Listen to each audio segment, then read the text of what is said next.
Talking of directors and something being worth every moment, you have recently entered back into the horror film sweepstakes with Mel House from Texas, who's another amazing auteur director. And can you talk a little bit about that as we wrap things up? Just how it began, because your role was originally supposed to be a man, correct?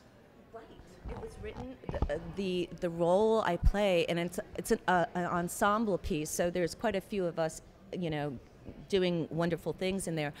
But when I was, you're going to love this, I was dissed by the remake people on Friday the 13th. So was Betsy. We were offered, and then it was withdrawn, and I was like so psyched to find something to make this energy, because I was really getting into the fact that, pumping iron, the whole deal.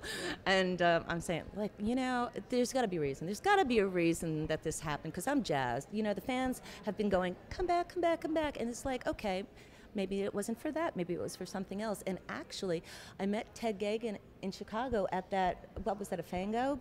Fangoria, yes. Fangoria. Yes. And he's a writer and a producer of God, you saved me on that one, Sweatshop. Thank you.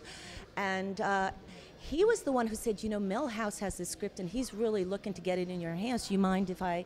And so that's what I love about these conventions, is that you meet the talent, up and coming talent, and network, and it's a lot of fun, because you never know who the next great talent is going to emerge or where from. And lo and behold, it was Texas for me. This script was, amazing. I wanted to come back in something that would just kick ass, and this one does. But the role was written for a man, and the role he originally wanted me for, I said, you know what, it's just not enough to sink my teeth into. For my first role back, I want to give the fans something to go, yippee, yeah. And so I said, Mel, look, your script is amazing. It took me 2 times to get it. I had to read it twice before, because there's sci-fi horror, there's time travel, there's there's so much going on, and I said, but I know I'm going to work with you at some point, because your work is amazing. And they called me back 10 minutes and said, what about the role of Strack? And I said, Strack, Blue Strack. And they said, yeah. What are you going to do different? And I said, how am I going to pull that off? And they said, well, we're just going to change the name from Lou to Louise. And I said, and they said, and the rest is up to you. And I said, you know what, be careful what you ask for, because this is something I can certainly sink my teeth into, but oh my God, can I pull it off? And I went, go for it, just go for it. And I did, and it was such a fabulous experience, because it reminded me of the whole independent, passionate, independent film spirit that Friday the 13th, the original, had. Everybody was there for the right reasons. Everybody had day jobs and working at night and sweating and in the Houston heat, and oh God, we totally devastated Galveston before Rita did.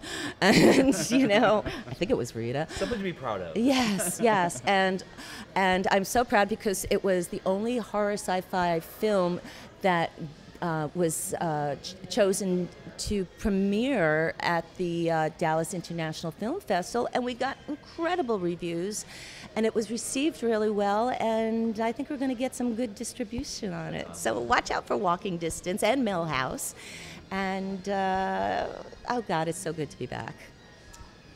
We are so thrilled you're back. You look amazing, the best you ever looked in your life, and the energy and the radiance and the love and the passion are just flowing out of you as I'm talking to you. So it's so amazing just to be in your presence.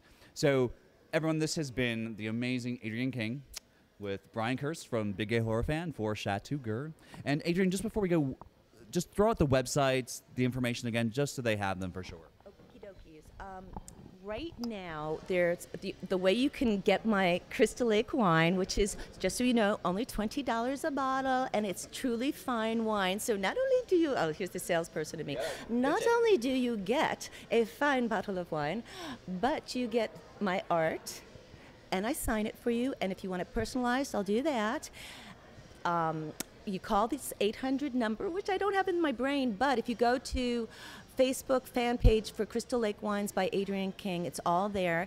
And yeah, and the good thing, the thing that I love is that we haven't updated the website to buy it online, but if you order it by phone, I'm there some days, I'm not there some days, but if you order it, I'm not there, I'll call you back and say hello and we'll chat. So I get to interact all sorts of ways still with the fans. And let's see what else. I'm at adrienneking.com with my art if you want to see my art. And giclées of my artwork are available. And I try to keep the prices as low as possible because I really, want you to have them. And what else did I forget? Is that like everything? Crystal Lake Wines. Crystal Lake Wine. Website, walking distance. I think we wrapped it up like a gory Christmas I present think it's beautiful. It's a beautiful thing, and I thank you all, and I thank you all for giving me so much love.